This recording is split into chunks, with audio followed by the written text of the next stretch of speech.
Olá! Na aula de hoje, nós vamos dar continuidade ao estudo do crime de roubo, previsto no artigo 157 do Código Penal. Nós estamos na parte especial do Código, no título 2, que trata dos crimes patrimoniais.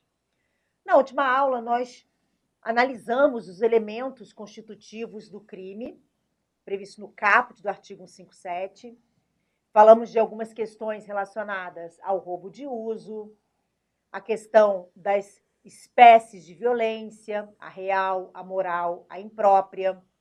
Diferenciamos o roubo próprio do impróprio e falamos do momento consumativo. E vimos que, no caso do roubo impróprio, não se admite a tentativa, porque o que seria uma tentativa de roubo impróprio, na verdade, vai ser tipificado como furto consumado. Já que no roubo impróprio, o emprego da violência à pessoa ocorre logo após a inversão da posse.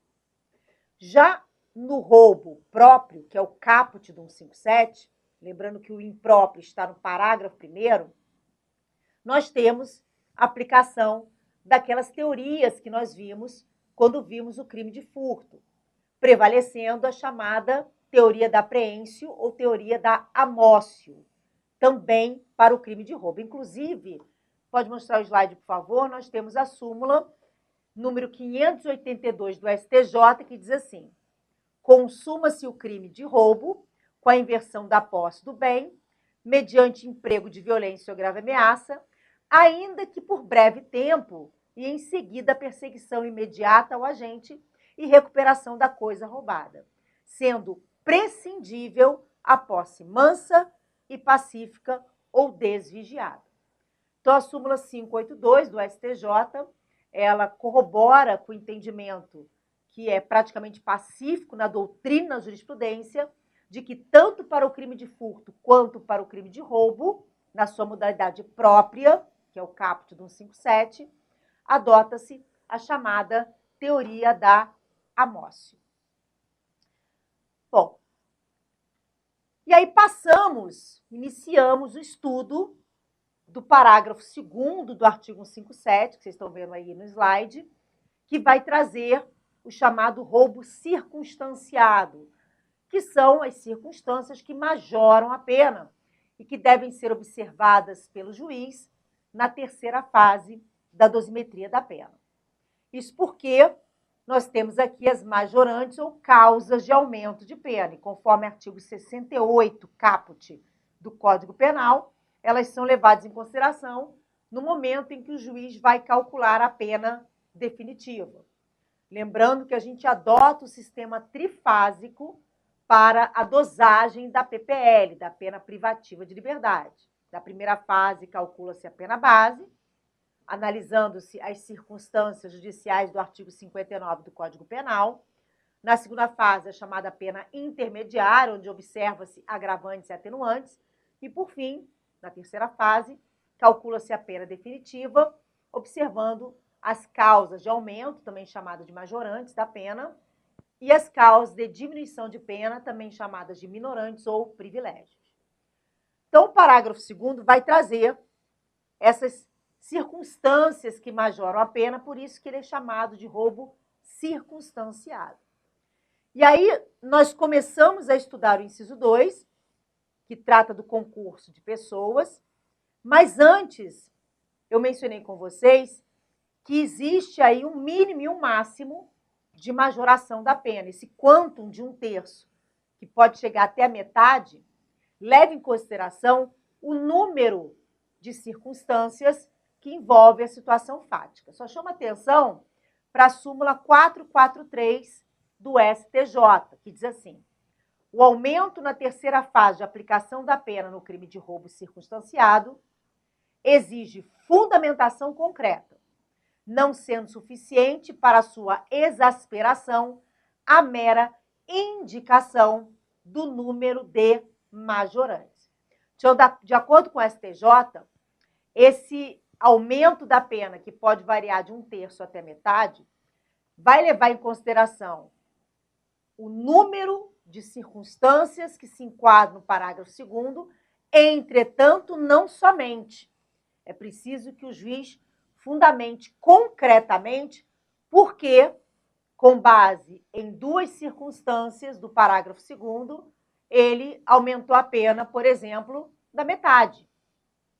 Ele vai ter que justificar, tendo em vista o princípio da individualização das penas. Então, não é simplesmente dizer, tendo em vista que a conduta se enquadra nos incisos 1 e 3, por exemplo, do parágrafo 2º do artigo 157, majora a pena da metade. Não, por que metade? Por que não 1/3?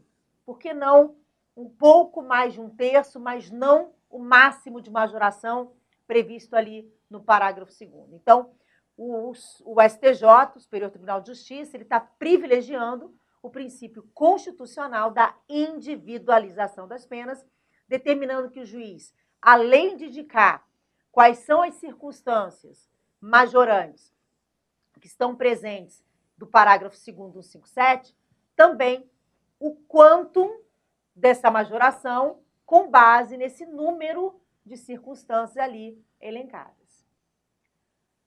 Visto isto, continuando o parágrafo 2º, vamos para o inciso 3. A pena é aumentada de 1/3 até metade. Inciso 3.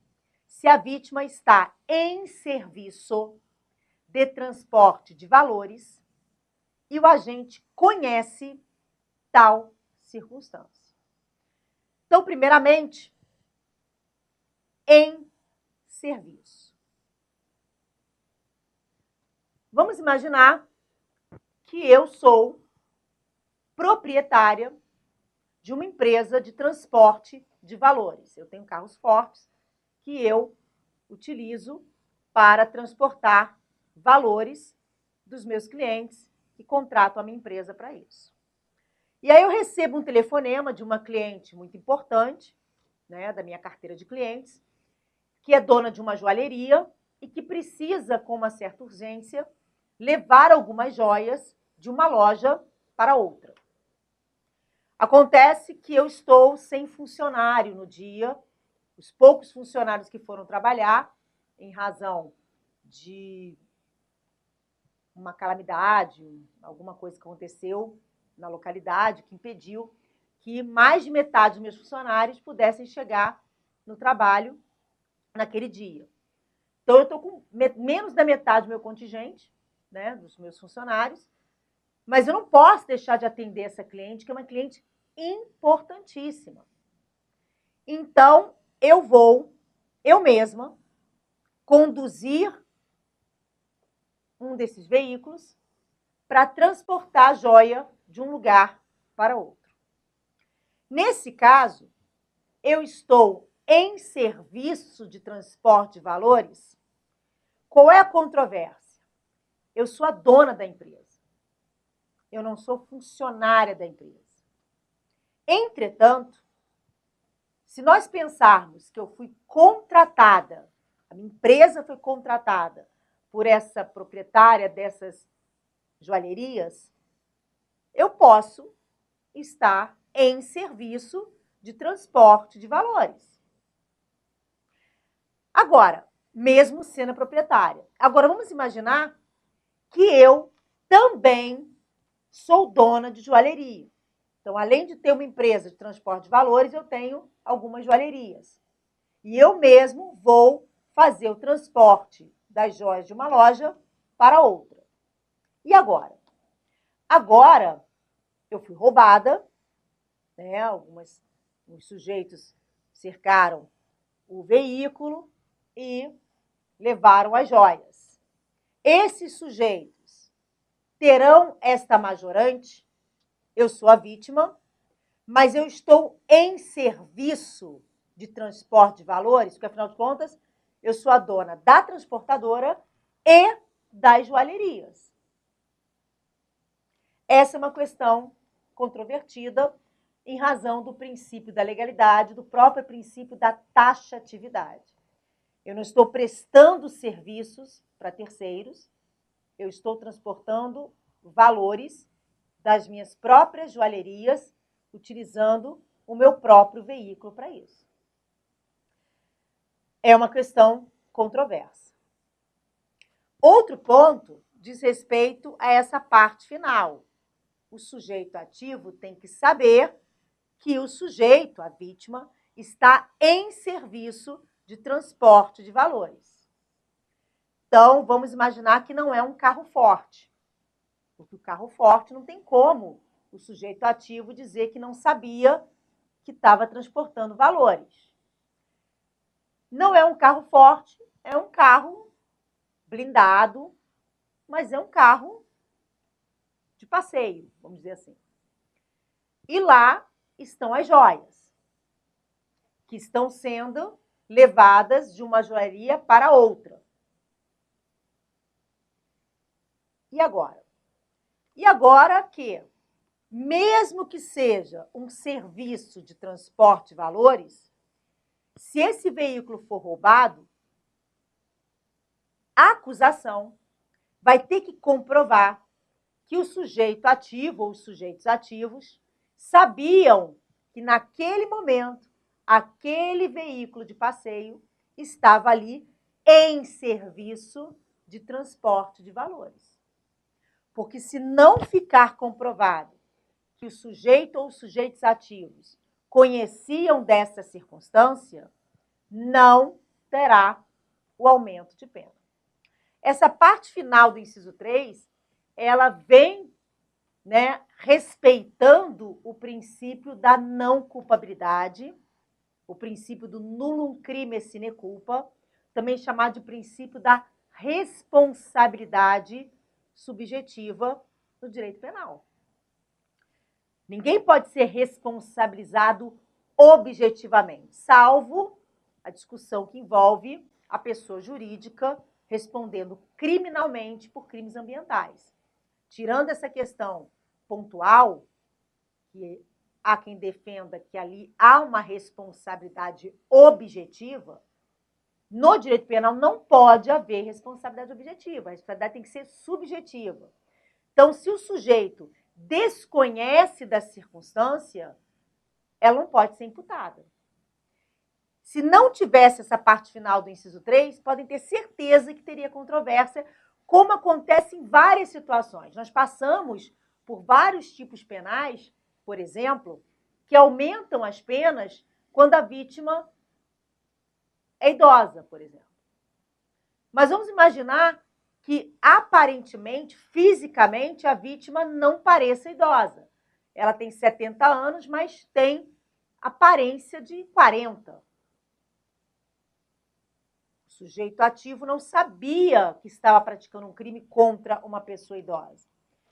E como a lei não diz que o sujeito ativo tem que conhecer dessa circunstância, vai ter sempre controvérsia em razão do princípio da responsabilidade subjetiva no direito penal. Aqui não vai ter, porque o legislador, ele expressamente exigiu que o sujeito ativo tivesse conhecimento desta circunstância, de que a vítima estava ali em serviço de transporte de valores. E aí, se é a dona da joalheria que está transportando os valores, vai ter essa questão aqui do estar em serviço. Ela não está prestando um serviço de transporte de valores. Ela pegou o carro dela, ainda que seja um carro forte, e está transportando joias de uma de sua joalheria para outra. Então, ela não está prestando um serviço de transporte de valores, porque ela é a própria proprietária. Então, nesse caso, vai prevalecer a não incidência do inciso 3, caso ela seja roubada, ainda que o sujeito ou os sujeitos ativos conheçam do fato de estar ali, né? Estão de olho na joalheria ali já há muito tempo, tem alguém lá dentro que passou informação, olha, ela vai levar joias valiosíssimas no próprio carro, ou ela mesma vai conduzir um carro forte da empresa dela de transporte de valores. E aí, já com essa dica, os caras foram lá e roubaram as joias. Ainda assim, se ela não está em serviço, mesmo ele sabendo que as joias estavam sendo transportadas naquele veículo, naquele momento, não vai incidir esta majorante. Inciso 4. Se a subtração for de veículo automotor que venha a ser transportado para outro estado ou para o exterior. Nós já tínhamos, quando vimos o crime de furto, observado essa expressão que venha a ser, que pode indicar pretérito, algo que já aconteceu, e que pode indicar algo que vai acontecer. Então, mesmo exemplo que eu dei na outra oportunidade, se eu digo que quero conhecer uma pessoa que venha a ser casada, eu quero conhecer uma pessoa que já casou, e não a pessoa que vai casar. Então, a expressão que venha a ser pode indicar tanto uma situação futura quanto uma situação pretérita. E aí, isso vai gerar controvérsia aqui nesta majorante. A diferença é que lá no furto, artigo 155, essa expressão ela é observada numa circunstância qualificadora, que é o parágrafo 5º do artigo 155 do Código Penal. Então, essa situação, essa circunstância do veículo automotor que é subtraído para que venha ou que já tenha sido transportado para outro estado, outro país, no furto é uma qualificadora, aqui no roubo é uma majorante. Então, lá no furto, isso tem que ser observado antes da dosimetria, para saber a pena mínima e a pena máxima, em abstrato. E aqui no roubo, só vai ser observado quando chegar na terceira fase da dosimetria, da PPL, da pena privativa de liberdade. E aí, o que vai acontecer? Vamos imaginar que eu roubei um veículo em São Paulo para levar para Belo Horizonte. Entretanto, antes de levar o veículo para BH, ele foi interceptado e eu não consegui, por circunstância alheia à minha vontade, chegar ao destino, que era Belo Horizonte. Para quem entende que essa expressão que vem a ser é futuro, neste exemplo, vou ter a majorante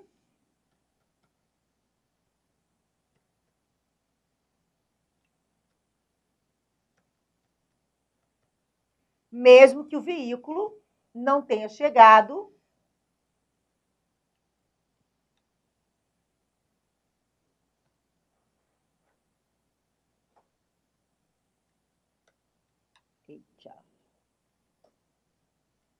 ao seu destino.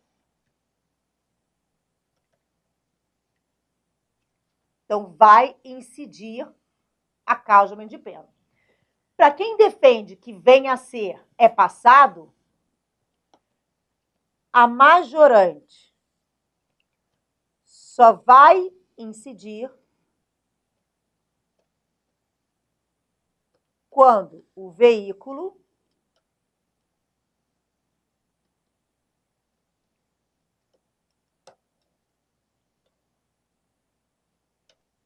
chegar no outro estado ou país. Então, nesse exemplo, não teria majorante, porque o carro não chegou até Belo Horizonte, mesmo ele tendo sido roubado com essa intenção. Então, aqui no 57, ou vai ter a majorante ou não vai ter. E essa discussão vai acontecer quando o veículo, por circunstâncias alheias à vontade do agente, não chegar no outro estado ou no outro país. Se chegar, não tem controvérsia, vai ter o aumento de pena. O problema é quando não chega. Então, aqui é incidir ou não incidir a majorante. Diferente lá do furto, que a gente viu que são 3 correntes, né? Consumado, tentado ou furto simples. Outro ponto que a gente viu nessa circunstância, lá no crime de furto, diz respeito a o que seria veículo automotor para efeitos aqui da majoração e lá no 155 do Código Penal da qualificadora. E aí nós falamos, apenas lembrando, que no Código de Trânsito Brasileiro, que é a Lei 9503 de 97, nós temos um anexo que vai dizer ali o que seria veículo automotor para efeitos da 9503 de 97, ou seja, para efeitos do Código de Trânsito Brasileiro. Então, há quem defenda que a definição de veículo automotor do CTB se aplica aqui, nesse inciso 4 do parágrafo 2º do artigo 157. E lá exclui-se o que andar sobre trilhos, como, por exemplo, bondinho, VLT, metrô, ônibus elétrico, trem.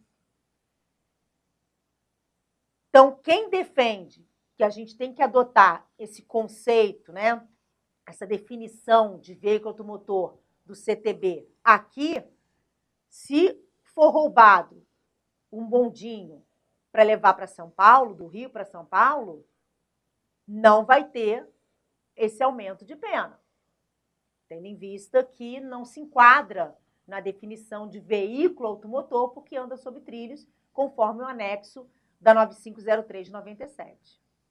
Por outro lado, há quem defenda que a gente não tem que aplicar esse conceito porque ele é específico para o CTB. E que aqui é qualquer veículo movido a motor. Então, se tem motor, ande ou não sobre trilhos, nós vamos ter, sim, a possibilidade de aplicar essa causa de aumento de pena. Inciso 5.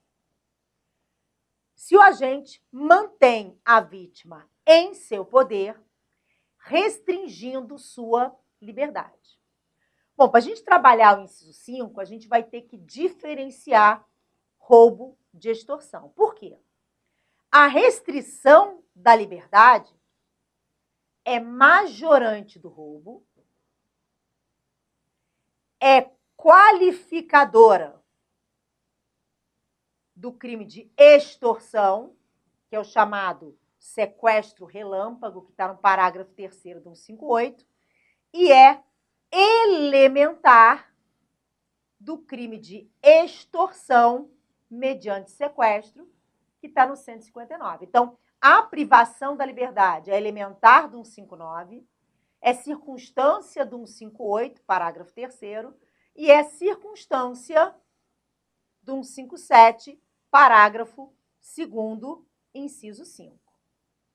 Então, para a gente entender quando vai ser roubo com a majorante da restrição da liberdade, no qual se refere o parágrafo 2º, inciso 5, do 157 do Código Penal, a gente vai ter que diferenciar roubo de extorsão. Então, pode voltar para mim, por favor. O que difere roubo de extorsão? Primeiramente, ambos são crimes patrimoniais praticados com violência à pessoa. Estão dentro do capítulo 2, do título 2, da parte especial do Código Penal. A extorsão na sua forma simples e o roubo na sua forma simples, inclusive, têm a mesma pena, reclusão de 4 a 10 anos e multa. Então, pode-se dizer que eles têm a mesma gravidade. Entretanto, no roubo, a obtenção da vantagem independe do comportamento da vítima. Então, quando o sujeito, mediante violência ou grave ameaça ou violência imprópria, né, violência real, moral ou imprópria, emprega essa violência para obter a vantagem patrimonial, ele não depende da vítima.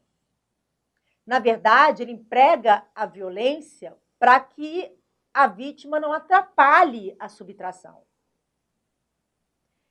Então, se eu aponto uma arma, por exemplo, para que uma pessoa me entregue o relógio, eu, na verdade, não preciso da vítima para tirar o relógio e me entregar. Eu não preciso dela, tá ali o relógio, eu estou vendo, eu posso meter a mão e puxar. Eu não preciso da vítima para obter o objeto material, a coisa alheia móvel, para obter a vantagem patrimonial. Já na extorsão, não, na extorsão, o sujeito ativo depende da vítima para obter a vantagem, para obter o patrimônio, para obter o objeto material. Então, se eu aponto uma arma para a vítima, para que ela abra o cofre e me entregue a joia, agora é extorsão, não é roubo. Porque se ela não abrir o cofre, eu não tenho como abrir. Eu preciso dela. Se eu aponto uma arma para a vítima, para que ela me dê a senha e o cartão do banco, o cartão eu posso até pegar, tá ali, na bolsa dela. Mas eu preciso da senha. Sem a senha eu não tenho como usar o cartão. Então eu dependo da vítima para obter a vantagem patrimonial. Então é extorsão. Então o que diferencia o roubo da extorsão é, no roubo, o sujeito ativo emprega violência para que a vítima não atrapalhe a retirada do objeto material, porque ele não depende da vítima para obter a vantagem desta natureza. Já na extorsão, a violência é empregada porque o sujeito ativo precisa da vítima para obter a vantagem patrimonial. Sem o comportamento da vítima, essa obtenção da vantagem fica inviável ou bastante dificultosa. Então, essa é a diferença de roubo para extorsão. Então, quando você tem a privação da liberdade mediante violência à pessoa para obter uma vantagem patrimonial, a primeira coisa que tem que observar é: ele privou a liberdade porque ele precisa da vítima para obter a vantagem, ou ele privou a liberdade porque a vítima estava atrapalhando a inversão da posse? Eu entrei numa casa para roubar a casa. Estou armada, apontei a arma. Só que são 3 pessoas na casa, né? O pai, a mãe e o filho, por exemplo. E eu estou sozinha roubando aquela casa. Então, eu não tenho como ficar apontando a arma para os 3 e subtrair a televisão, as joias que estão ali na mesinha, né? O dinheiro que está ali na bolsa, enfim. Então, eu vou trancá-los no lavabo ou vou amarrá-los. A privação da liberdade dessas vítimas foi para que elas não atrapalhassem a subtração. Então, nesse caso, eu tenho um roubo majorado pela privação da liberdade.